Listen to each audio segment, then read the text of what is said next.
Salam damai sejahtera. Kita ketemu kembali pagi ini dalam Morning Devotion. Selamat pagi saudara-saudara, apa kabar? Pembacaan kita pada pagi hari ini terambil dari Injil Matius pasalnya yang ke-13, ayatnya ke-44 sampai ayatnya yang ke-46. Demikianlah firman Tuhan. Hal kerajaan sorga itu seumpama harta yang terpendam di ladang, yang ditemukan orang, lalu dipendamkannya lagi oleh sebab sukacitanya, pergilah ia menjual seluruh miliknya, lalu membeli ladang itu. Demikian pula hal kerajaan sorga itu, seumpama seorang pedagang yang mencari mutiara yang indah. Setelah ditemukannya mutiara yang sangat berharga, ia pun pergi menjual seluruh miliknya, lalu membeli mutiara itu. Saudaraku, pembacaan kita pada pagi hari ini di mana Matius mencatat perumpamaan Tuhan Yesus yang kelima dan juga keenam dalam pembahasan kerajaan Allah. Jadi dalam perumpamaan ini Tuhan Yesus sedang membentangkan kebenaran tentang betapa berharganya kerajaan Allah atau kehidupan yang diperintah oleh Allah. Jadi dalam kedua perumpamaan ini terlihat sekali bahwa kedua orang yang berjumpa dengan kerajaan Allah rela bayar apapun untuk dapat memiliki harta atau mutiara itu, sehingga mereka rela menukarkan semua yang ada pada mereka untuk mendapatkan harta terpendam untuk mutiara itu. Jadi di sini Tuhan Yesus menekankan pada kebenaran bahwa kerajaan Allah itu sangat berharga, saudara. Dan juga merupakan hal yang utama sehingga orang yang berjumpa dengan kerajaan Allah, dia rela menukarkan apa saja untuk dapat memperoleh dan mempertahankan kepemilikannya. Karena betapa berharganya kerajaan Allah. Coba saudara perhatikan yang ditulis di ayatnya yang ke-44. Bahwa orang ini, dia sedang ada di dalam sebuah ladang. Entah milik siapa ladang itu. Dia kemudian menemukan harta yang terpendam. Tapi kata kuncinya di situ adalah dia menggali. Ada yang dia gali. Jadi waktu dia sedang menggali, dia menemukan harta yang terpendam. Harta yang terpendam kan tidak nongol begitu saja. Namanya aja terpendam. Dia ada di dalam. Jadi kita bilang dia menggali. Waktu dia menggali, dia mendapatkannya. Kelihatannya di sini Tuhan Yesus mengatakan kepada kita, betapa berharganya kerajaan Allah itu. Betapa luar biasanya kerajaan Allah itu. Kita harus menggalinya. Kita harus masuk lebih dalam. Kita tidak bisa cuma ada di permukaan saja. Hanya surface aja. Tapi kita harus masuk ke dalamnya. Masuk lebih dalam. Waktu dia menggali, dia menemukan harta yang terpendam.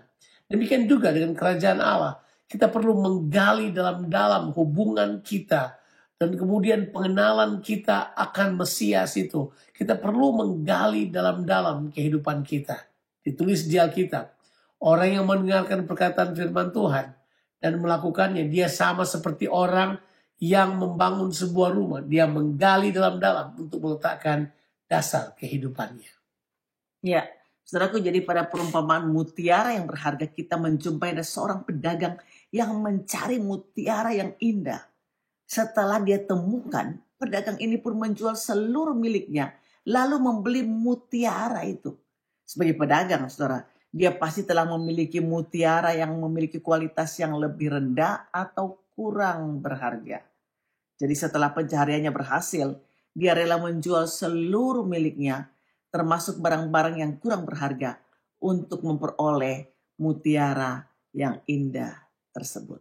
Kalau di yang bagian yang pertama, dia harus menggali. Kalau di sini, dia mencari. Pedagang ini mencari.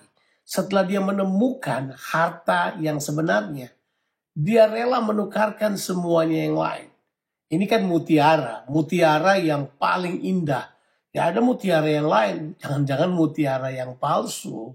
Ya, seperti juga demikian. Seringkali kita mengambil hal-hal yang kualitasnya lebih rendah daripada kerajaan Allah. Kita mengejar harta, kita mengejar kekayaan, kita mengejar ketenaran, kita mengejar semuanya yang ditawarkan oleh dunia. Padahal itu tidak ada artinya, tidak sebanding dengan kerajaan Allah. Makanya dikatakan oleh Alkitab bahwa kalau kita mencari kerajaan Allah, ya itu yang utama. Yesus berkata, carilah dahulu kerajaan Allah dan kebenarannya, maka segala sesuatu akan ditambahkan kepadamu. Kerajaan Allah yang merupakan hal yang terpenting. Seringkali kita berpikir Injil Kerajaan Allah itu seperti sebuah gimmick politik, atau mungkin apa yang lain yang orang coba tawarkan pada kita. Ada yang berpikir bahwa kesenangan emosional adalah Injil Kerajaan Allah. Tidak, saudara. Injil Kerajaan Allah itu adalah pemerintahan Tuhan dalam kehidupan saudara. Itu lebih berharga dari apapun. Amen. Kedua orang ini rela menukarkan apa saja, rela menukarkan apapun supaya mereka dapat mempertahankan dan menghidupi kerajaan Allah di dalam kehidupan mereka. Saudaraku, mari kita menerima pemerintahan Allah di dalam diri kita dan menjadikan Yesus Kristus Tuhan sebagai Raja, sebagai Juru Selamat, dan sebagai Tuhan. Itu adalah hal yang paling berharga Amen. dalam kehidupan ini. Mari kita satu di dalam doa.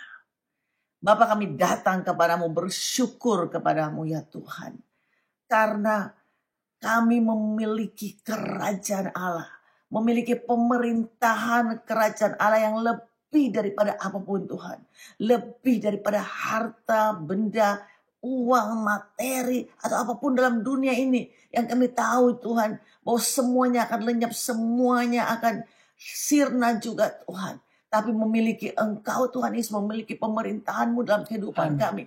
Itulah hal yang utama dalam hidup ini Tuhan. Kami bersyukur kepada Engkau Tuhan. Suatu sukacita yang besar dalam kehidupan kami Tuhan. Karena apapun dalam dunia ini Tuhan akan lenyap, akan lalu. Tapi Tuhan Yesus, pemerintahan-Mu dan kerajaan-Mu lah.